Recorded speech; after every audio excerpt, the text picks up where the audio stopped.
I'm Matty D. Yeah, I'm a guitar player. I play loop pedal guitar in Jersey City, New York, Hoboken, near you folks. I use a loop pedal apparatus to function as a one-man band. And, I love playing the guitar, and it's been great. That's kind of what I love to do, and I'm happy to be able to do it as much as possible. Okay, I'm looking at your Facebook page, and I'm looking at you holding a guitar in front of a bunch of palm trees, and I'm certainly sure that's not Jersey. No, that was Miami. Okay, that was Miami. Me too, man. Miami. I really do. So where did you play in Miami? What did you do there? I played at La Bodeguita nightclub, and I also played at this place called La Giralda Taberna, which is actually technically in Coral Gables, but it's Coral Gables is like a nice suburban outpost right outside Miami. But it was beautiful, man. I love Miami. Yeah, me too. You ever go to South Beach? Yeah, oh yeah, absolutely. The gig, one of my gigs was at a club in South Beach. It was at La Bodeguita, as I said. So yeah, I love South Beach. You ever go to the Clevelander or Mangoes? Yeah, I've been there. I've been to all those places. I've been to those places. Yeah, Miami is very. Miami is really. Some people kind of discourage me about Miami. They say, it's a place you wouldn't want to live, you wouldn't want to raise kids there. I mean, that's just a few people I've heard say that. But every time I go to Miami, I can really dig the overall vibe. I could definitely spend some time there.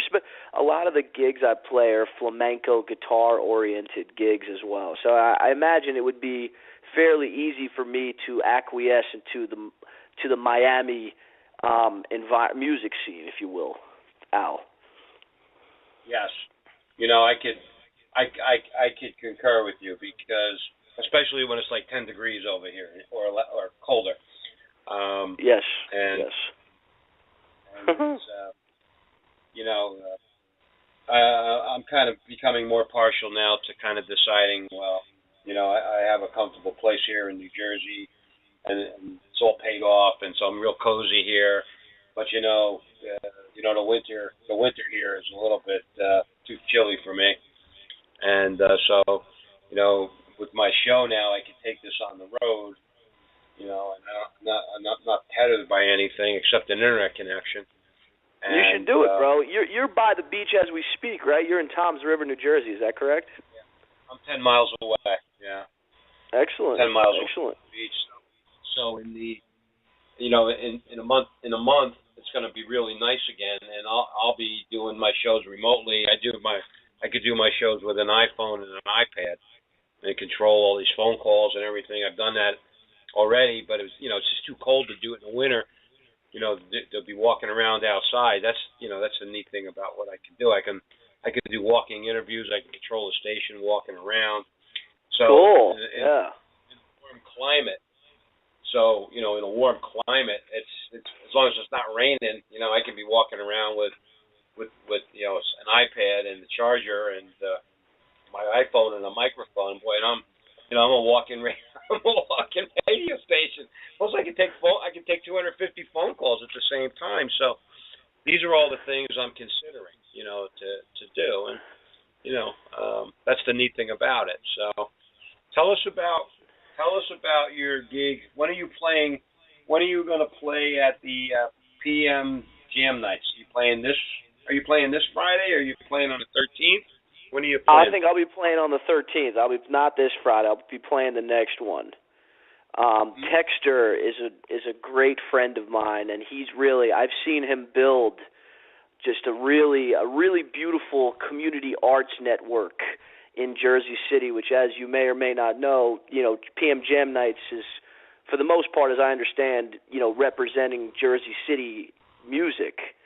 And he's been so generous and supportive to so many different people. When I first met Texter, all he was doing was helping me out, and he's been a real Godfather-esque figure to a lot of musicians and artists in downtown Jersey City. So yeah, Texter Vade. I think Texter is definitely one of my he's a great guy. So he's one of the reasons I have some of a lot of the gigs I have as well. So I'm very grateful to Texter and to PM Jam Nights in general. It's a really awesome scene.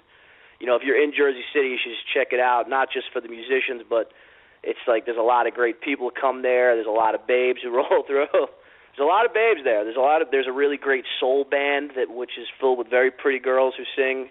Again, a lot of babes, and it's Jersey City, and it's all thanks to PM Jam Nights. It's really awesome. Yeah, there's a huge renaissance there. I'm not. That's the word. Great word. Yeah. Yeah, I'm not unfamiliar with Jersey City because one of my last job assignments, I actually was a project manager for a lot of buildings in Jersey City for the fire protection. Okay, and so I'm familiar with that. I'm familiar with the Newport area, with the path system. I project manage stuff for the path systems for fire protection. So I'm real familiar with that, and I watched the renaissance. As soon as they put that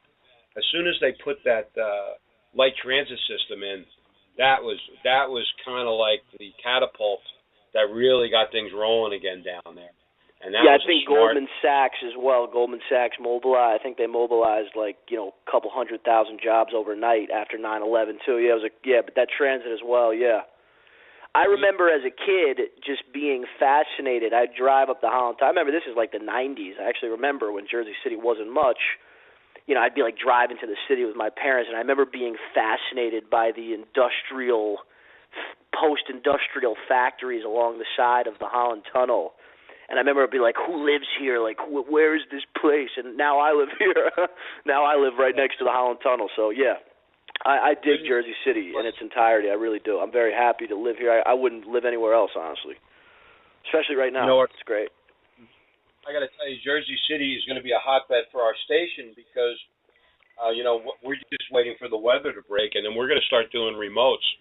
Okay, I'm going to be walking around the streets of Jersey City, running the station, interviewing people on the street, walking in and out of venues. I talked to Texter yesterday. Okay, so I don't set up these appointments. I have my girlfriend does this. Peg Margaret, she does a fabulous job, and somehow she met Texter. I think I met Texter on a meetup, and then I think I directed him to Margaret, and I'm seeing all of these artists that he's setting up. I said, Margaret, who is this guy? Okay. He's like, yeah, he's killer. He's killer, man. He's killer. He's like monopolizing day after day. I said, okay, well, that's fine because that's what we want. We want artists. I got to talk to this guy. So I got him on the phone. You know what he is? If you meet him in person, he's like a reincarnation of John Lennon. He's like a Hindu John Lennon. Don't tell him I said. Oh, he's listening, so he knows what I'm saying. But yeah, he's a cosmic dude. I've always dug him. Yeah, you got to meet him if you haven't yet. Well, I'm going to. So when I talked to him yesterday, I said, well, tell me about what you do. So he was kind of telling me all of this stuff, and he goes, I've been financing this whole thing, and with the hope that it's going to turn into, a viable business. And I say, I know exactly what you're talking about because we've done the same thing over here, and we've grown a base of 25,000 followers on over the last 2 years on social media. Wow. That grows by 100 a day. Okay, and then with the station, it's really accelerated that. Between Twitter and Facebook and the station, it makes it grow. And we meet you artists, and we meet lots of people just like Texter, and we network with them. And that's how we grow listenership and we grow following for folks. And so we know exactly what Texter's doing. I'm living the same dream and the same hopes that he's living. In a little different way. He's doing the setting up of the gigs and promoting. We're basically promoting, and meeting artists and helping artists grow. But he's actually putting up shows, which is cool. All right, so tell us more about your style of play. Your genre, what motivates you, things like that. And you write your own songs as well. I do. I am a private recording artist. I spend more time performing, but I absolutely do write songs. Yes. Okay, so why don't you tell us about that? Yeah. So, musicians love to talk about themselves. I started playing the guitar when I was a very young kid. My father taught me the G, C, and D chord, and kind of was like, "Here, learn these and get out of here." And I had a grip. My dad's great, but he kind of taught me a couple chords. I taught myself the guitar. I lived in California for a while. I lived in the Excelsior district of San Francisco, which is like right outside the Mission district. And at the time, I had just graduated from an expensive private school. I was working a job. I became a bassist in a Latin rock band. So I was originally introduced to calypso, South American calypso music, which a lot of musicians know is the very basic, basic 1-3-5 progression. Dun dun dun dun dun dun dun dun dun dun dun dun dun. But I saw how cool it was, how Latin audiences in general, how they respond to music. So anyway, my first gig, I played bass in a Argentinian Latin rock band, and it was so fun. We gigged all over San Francisco. I mean, we were gigging like 4 nights a week, and we never did. The singer didn't sing in English. It was, so I learned Spanish. I got acclimated with like the Latin rock scene in San Fran. Eventually, that band disbanded. I went on, then I joined another band, the Love Dimension. So, I don't want to give you the whole, drawn out history of my band life, but I was in bands. I was always playing lead guitar. I had a passion for it. I never was much of a singer, but I always had a very I was always very passionate about playing and performing. So whenever I got up there, I always tried to, take a page out of the book of the riotous performer, or the guy who put like a lot of feeling and expressive, percussive guitar. And then, I moved back to New York after a while because I just, I missed my family basically. And I played in this cover band for a while, and it was really a depressing experience. Like the lead singer was, I don't want to go into details, but I played in a cover band. It got me really depressed, and I was really kind of thinking about giving up on music.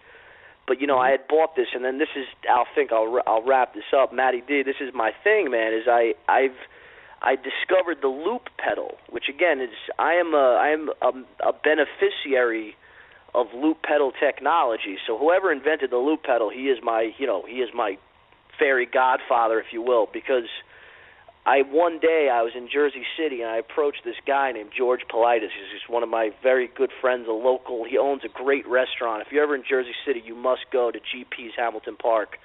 It's like this fantastic modern Italian restaurant. They've been in the business for like, they've been in the Hudson County Italian restaurant business for close to a century. They're an awesome place. Wow. Anyway, I think there's some correlation of Frank Sinatra in there. I don't want to drop that, like just to drop that, but I think there's some familial connection of Frank Sinatra and their family too.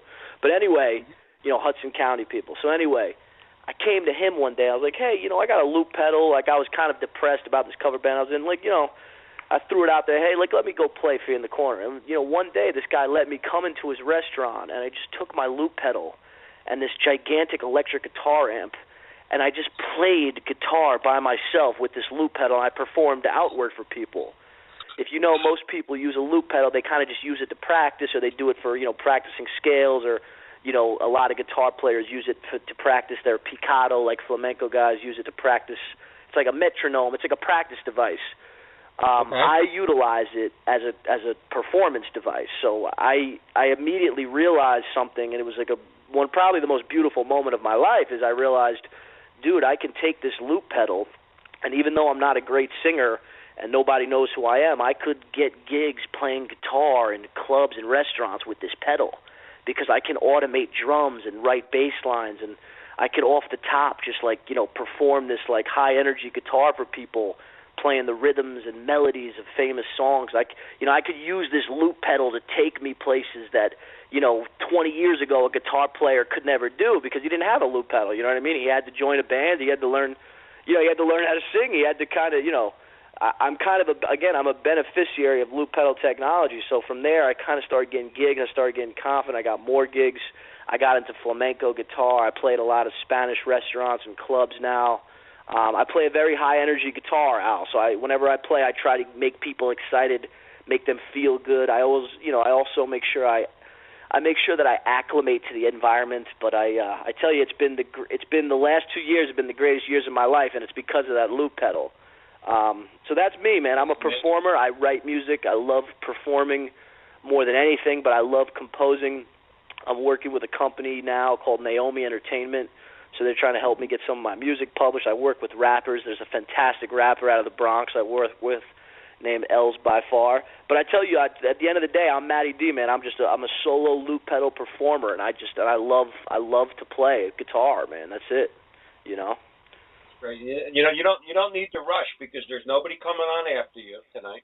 And okay, good. and what I did here is I added a half an hour to the episode to 10:30, okay, just in case we ran over, okay, or we started you late because we asked EJ to come on with us because EJ listens to my program every night. So and EJ came on with us on Monday, and he was giving us some technology information because we actually bug into open mics, throughout all around the country. And DJ just happened to be listening that night also, and last night, and the night before. So I wanted to, pay EJ back to, and to, basically say, hey, EJ, come on here. You need to tell us about the audience what you do. And so, we wanted to give him a few extra minutes. But I always add stuff. I always add extra time to the end of the show, just in case there's some main breaking stuff that comes on, or, you and I, or me and another artist are into conversation, and or there's a lot of people on the phone. You know what I mean? We don't want to say, the show's over. You know what I mean? Because especially if it's really interesting, we want to keep going. So don't rush. We don't have to rush. Okay. Oh yeah, so absolutely. And you can gauge that. Is that right? Can you gauge how many people are listening at a time, or that's? Yeah. Absolutely. Oh, that's very cool. I can see who has come on. I can see who's on the phone. I can see who's on. We've had about 120 people on tonight since we started the first show. Excellent, excellent. And, the station's only 7 weeks old, and we've had over 3,000, almost 3,200 listeners. Actually, tonight is going to be pushed up to about 3,300 listeners. So it's growing. It's growing. And with the associations we make with guys like Texter and other folks like him, we give each other a boost. We pay back. We pay back with airtime, and I have a lot of airtime. So, I have 9 hours a day I could be live, and it's impossible. And I have three other hosts. Even with 3 other hosts, I can't fill the 9 hours. Wow. So we're looking for more hosts. We're looking for more content. We're gonna start opening up the West Coast. We got some great footage from the West Coast for open mics, for blues open mics. But it's cool. It's really cool. But folks like yourself and the stories that you tell, of the accounts, they're not stories. They're basically accounts of your experience. People love that. Matty, because they want to hear the real account of people's lives, and of young artists, old artists. It's very interesting. So don't be afraid to kind of dig into stories here. We have a lot of time left tonight, so we'll give you as much as you need. Okay? And if no worries, we can't tell, sounds good. You come back again. That's all. So tell me, I'm interested in this loop pedal now. So let me read back to you what my understanding of this loop pedal is. So this loop pedal allows you to take pre-recorded tracks of drums and a violin or whatever other instrument and play it, and then you play on top of guitar. Is that right? Is that what that does? Kind of. I mean, not really. No, because in other words, the loop pedal is a device which enables you to loop whatever you put into it. So yeah, I mean, if you had an electric violin, you could plug it into the loop pedal, play the violin, and loop whatever you play on the violin. What's cool about the loop pedal as a guitarist is, and this, the one I use is the RC30, is, basically you're able to create music on the fly and build it and aggregate multiple layers to create a full band sound. So what I'll do is I'm able to simply by stomping my feet, stomping is the right word, but tapping my feet on the left side of the pedal twice, I'm able to automatically produce a tempo that meets the BPM of whatever I conceive in that moment. So if I'm like, I want to do something like upbeat, I can go ta ta, and it'll play a beat for me at ta ta ta ta ta. And at that moment, let's say, or I want to do something soft, I go ta ta. So I'll go ta ta, and in that moment, I'm able to produce an automated drum sound while recording guitar to the syncopated drum perfectly. And then at that point, I mean, it's something you'd almost want to you have to see visually to really kind of understand, but it's a very empowering device that, again, I've mentioned a lot of people use it as practice, but, you know, a lot of great performers know that it's a powerful thing, because not only can you loop things that you create and export them through an amp or anything else, but you can also syncopate automated drums. And yes, you could even take a pre-recorded track, like let's say you're on your computer and you want to, like, you know, record a bass line or like a jazz standard, like, you know, a set of drums and bass. You could then take that, play it through your loop pedal, and perform the guitar over it or just sing. So it has multiple capabilities. It's really a fantastic thing. I honestly don't understand why more people don't use it the way I do. Not to sound, you know, that I'm like the best at using it, but I don't see as many people using it as proactively as a performance device as much as people use it as a practice device. Okay. Yeah. Well, you come up with something that other people don't believe that they should use for what you're using it for, but that doesn't mean that's a great thing. I mean, maybe it's the time has come for this idea, and you kind of are one of the first guys in the area to use it. I'm the loop pedal dude, perhaps, Al. Yeah. So that's hey, there's nothing, there's nothing wrong with Al, I'm going to bring my loop pedal into the Holland Tunnel and play in the Holland Tunnel. No, I'm just joking. I'm gonna do loops in the Holland Tunnel Underworld Society. I'm gonna start a band called the Matty D and the Underworld Loop Pedal Society. No, that's stupid. Okay, never mind. How long have you been living in Jersey City now? I've been living in Jersey City for about 4 years. Yeah.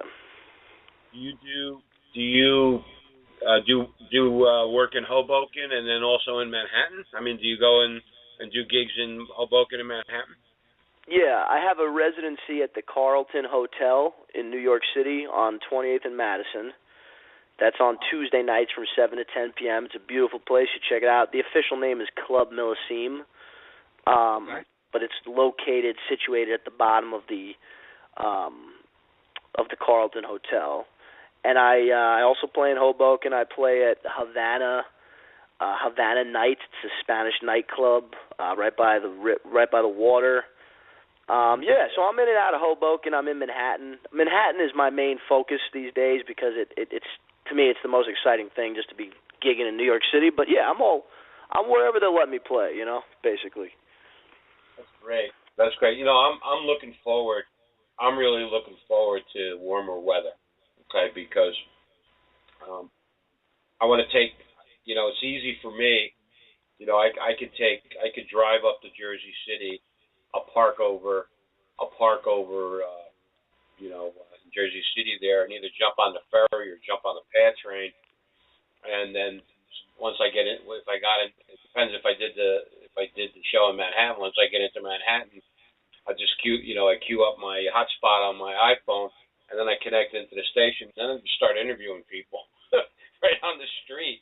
You know what I mean? Very cool. I look for places, and I plan on doing that in Jersey City. I plan on doing that in Hoboken. But you have to have good weather. You can't be freezing.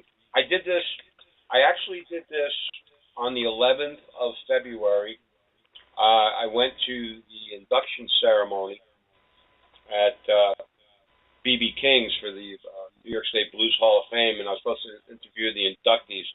So I went there with a whole bunch of new microphones, and I had all kinds of mic trouble. And I ended up messing around with these mics for an hour and a half, and it was a great show, but I was just like all discombobulated. So I've been doing the interviews over the phone like this, and this is the normal way I do it, but here's what I did do. I learned how to do the walking interview, and I learned how, the iPad worked and the iPhone, and I interviewed a guy on the street there. He was had one of those signs, and he was selling tickets for theater, directing people to theater. So I interviewed him. That was fun. And then I had an interview with a Philadelphia band, and I did that. I was in the lobby of B.B. King's, okay, taking phone calls for this band, and then interviewing the band, and then talking to the band and switching their callers to them without a wire. The only wire that I had was from the microphone into the iPhone that I was talking on, and then I had my iPad, running the station. It was the coolest thing. And I was in the lobby of B.B. King's before I went into B.B. King's. So, the technology is just amazing. I can switch. So that's what I'm going to do in Jersey City. That's what I'm going to do in Hoboken. And that's what I'm going to do in Manhattan when the weather gets warmer. And then probably after I do 4 or 5 months of that, then I'm going to head to Miami in the fall. Dig it. See, but I'm going to come and visit you. Because come to me.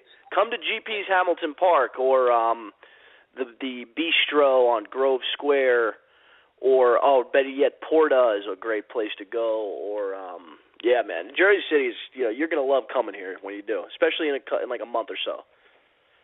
Absolutely. So you give me, you have my email address, right? I want you to keep in touch with me with your gigs. There's a couple of reasons for that, because first of all, we have this thing called bandsandclubs.com, and Margaret will put your gigs into bandsandclubs.com. So this way, when people look on their smartphone for bandsandclubs.com, they're going to see you.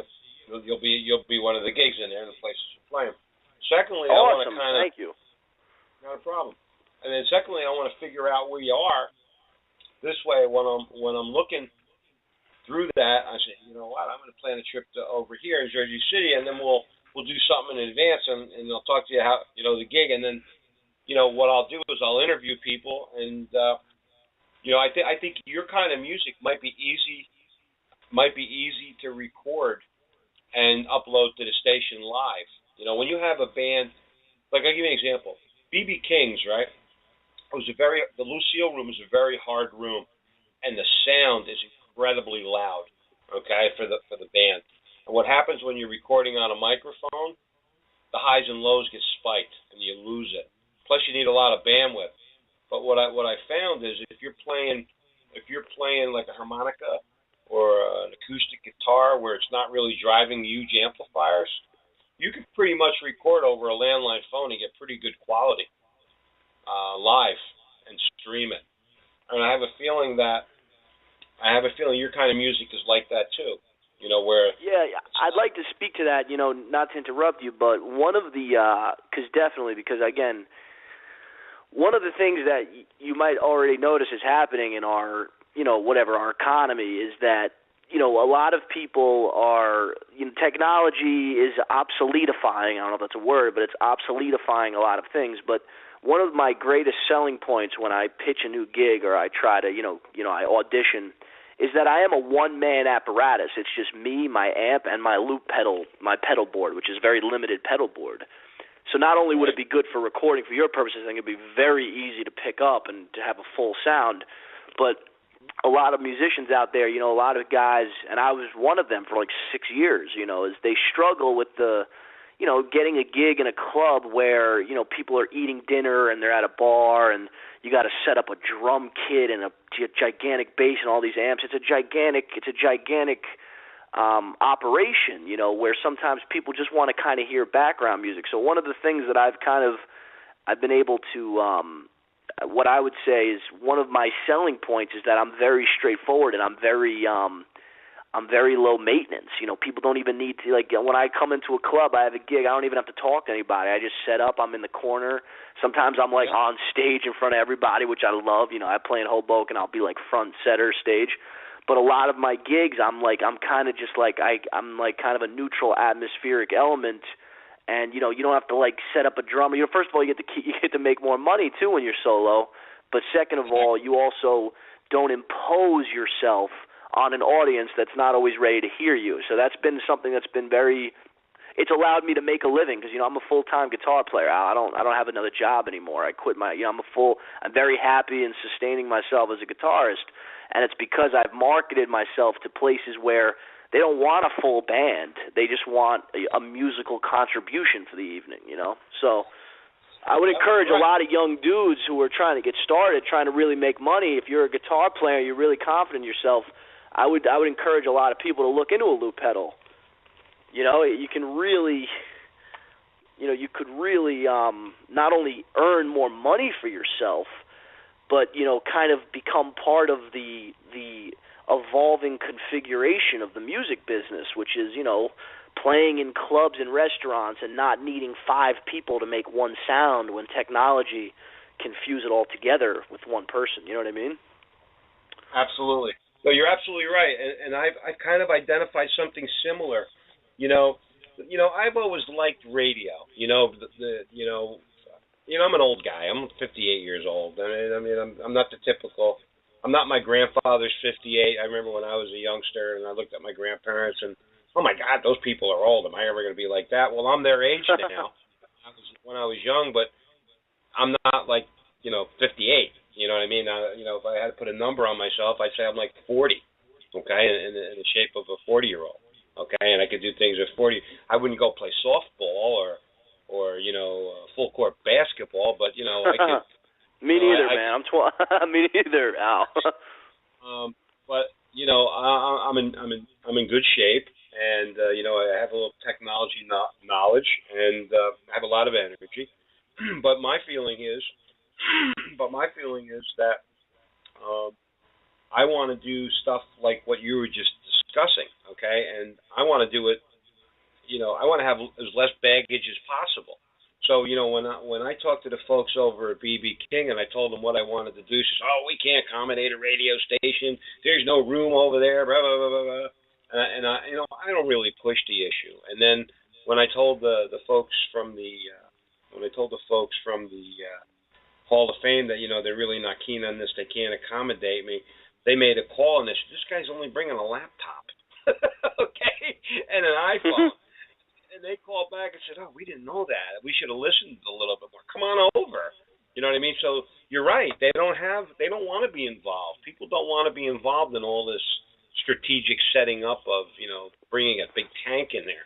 They want you to come in there with with an agile scooter, okay? You know what I mean? Right. And get the job done. And they don't want the knives and forks shaking off the table. Okay? Right. They want to have their people, comfortably enjoying their cuisine and as many drinks as possible, and then to hear, some serene music, okay, that has the ability to ramp up when the time comes. And that's right, what you're doing. Exactly. And by the way, that's a great word, but that is something I learned and discovered. It took me a while. Is that yes, you start off as you're not even there when you start off, but yes, as the night begins, after people eat, they have a couple drinks. Then yes, you escalate with the natural energy of the establishment.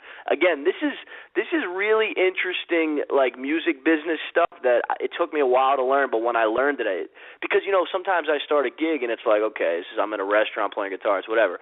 But then it's like an hour and a half into it. It's like, oh my God, like I'm giving this restaurant something that this is what they want. They want a serene beginning, like a gradual escalation, and then exactly, you articulated that very well. Thank you. Well, I'm not a musician, okay, but I'll tell you what I am. I know music from the listener's point of view, okay, and I've come out of the high-powered business world. So I've dealt with. Well, it was interesting how you talked about Goldman Sachs. Goldman Sachs was one of my accounts, fire protection over in Jersey City and New York, and in about 30 locations. But I've dealt with a lot of interesting business situations where we solve problems. People come to you and they say, we got this, we're not doing this well. and you solve problems. And the music is a business. Just like anything else, just like the corner store, music is a business. And where musicians get into trouble is they just think they play the guitar, okay, and they're real good at it. Don't get me wrong, but they're in a business, and you've discovered that, okay, and that's why, my friend, you can get up in the morning, and instead of you going and getting your hammer or a saw or working at McDonald's, you're picking up your guitar and you're warming up, or you're putting together some notes for a song, or you're jotting down your stuff, and then at 4 o'clock you're packing up your guitar and you're heading over to your gig. Right, okay? man. Yeah. That's why you're able to do that, okay? Because you've looked at it as a business. Congratulations to you. We're proud of you. We're proud of you. And, hey, thank you, man.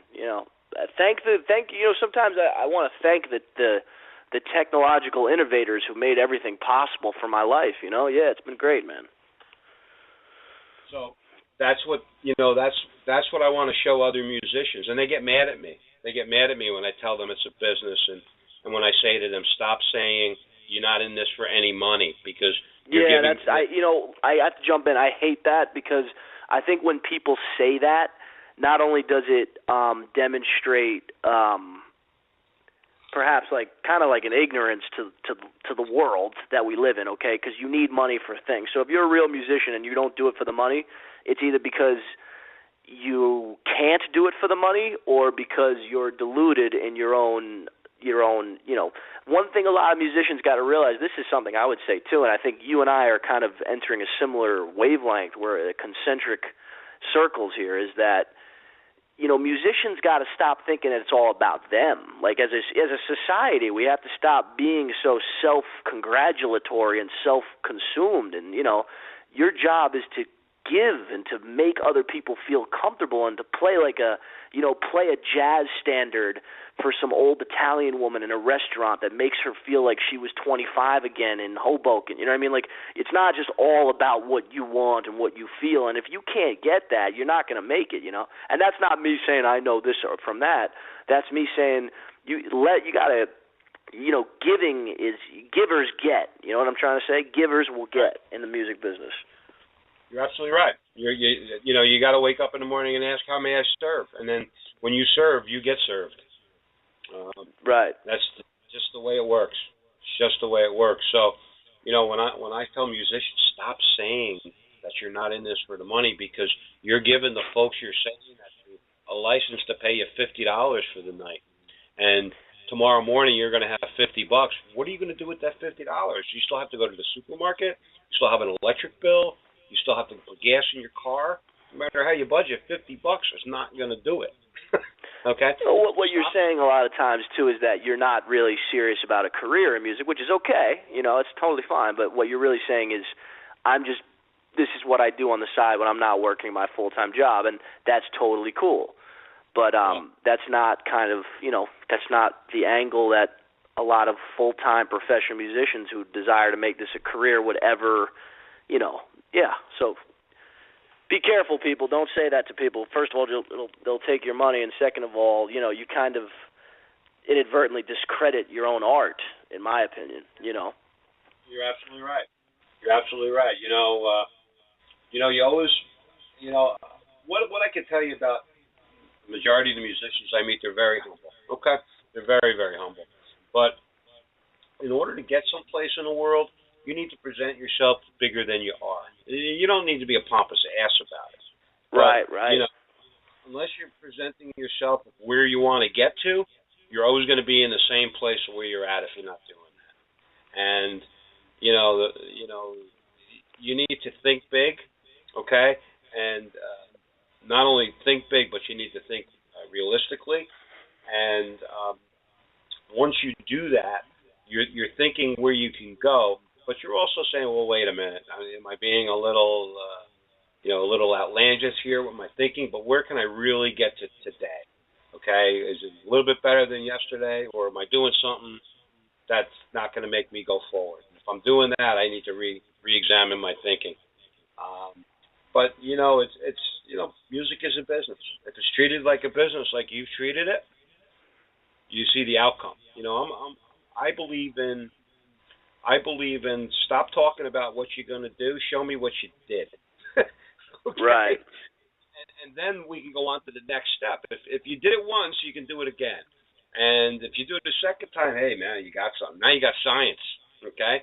And then you can always build. You can always build from science, okay? So that's kind of where I'm at. That's kind of where I'm at with the station. We learn a lot every day. We learn what works. We learn what doesn't work. And we try things.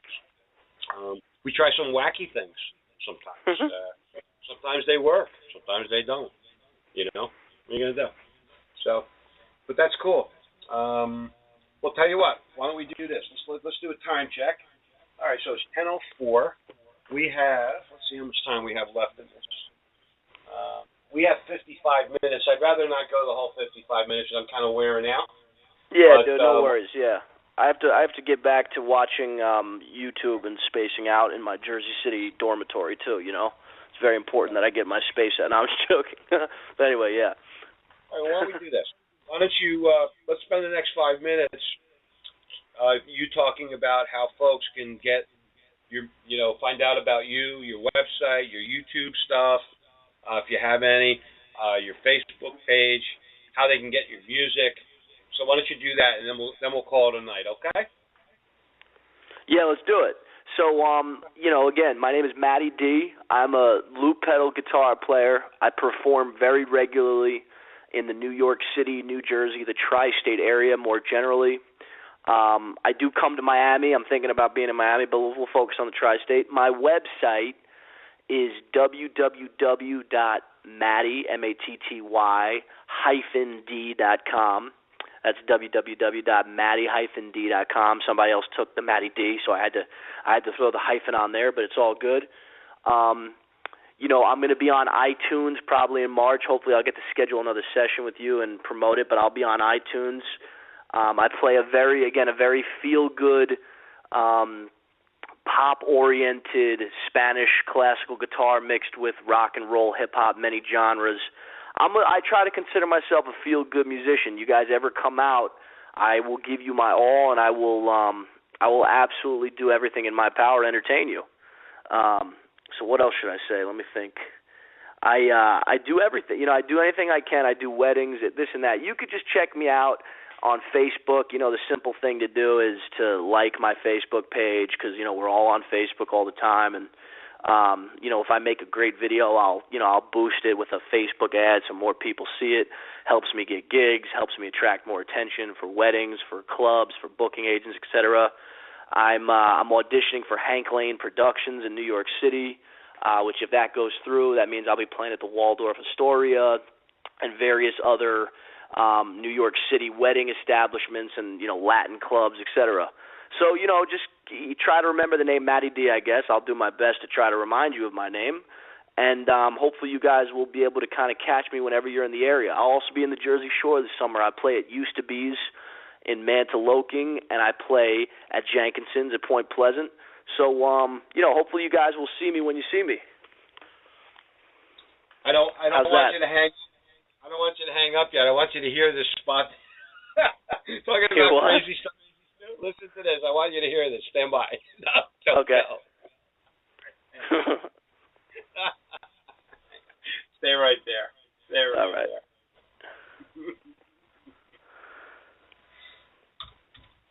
there.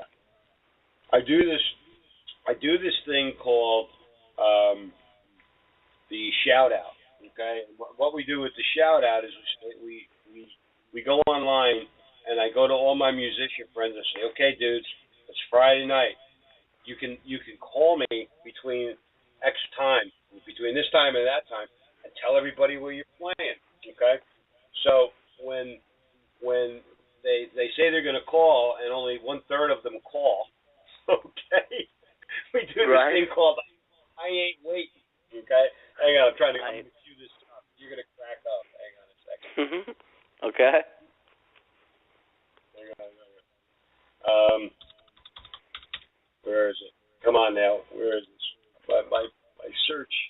Okay, hold on a second.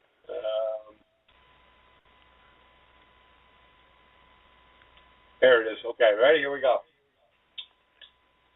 I'm tired of waiting. Tired of waiting. Ain't waiting. Used to be. Hey, used to be. You're on the radio. Okay. Talk to him. I'm on the radio? Yeah, you're on the radio. The advertiser right now. Really? Cool. Everyone come to Used to Be's. Trivia tonight, 9 p.m. What's your name? Trivia with Marty D. Hold on. You want to talk to Undisputed? Yeah, let me talk to one of them guys. Here's Frankie right now. The radio. Right. Hello? Frankie. Hey, Frankie. Hey. Al Fink over here on bnclive.com. How you doing? Good, you're on the air. Don't say nothing dirty. Hey, how you doing? We were just about to start a set. That's great. So you're starting up now. What time are you playing till? We are playing until 7:30 tonight. We're at Used to Be's, and then we're headed over to the Man Apparatus pub in Brick, and we're going to be there from 10 to 1:30. Man, you guys are busy, huh? That's good. Yeah, at least 6 shows a week, at least. Oh, that's great. Where are you playing? Yeah, tomorrow? life is good. Where are you playing Tomorrow night we're at the Cabin, Freehold. Okay. So that's a good time. We're gonna.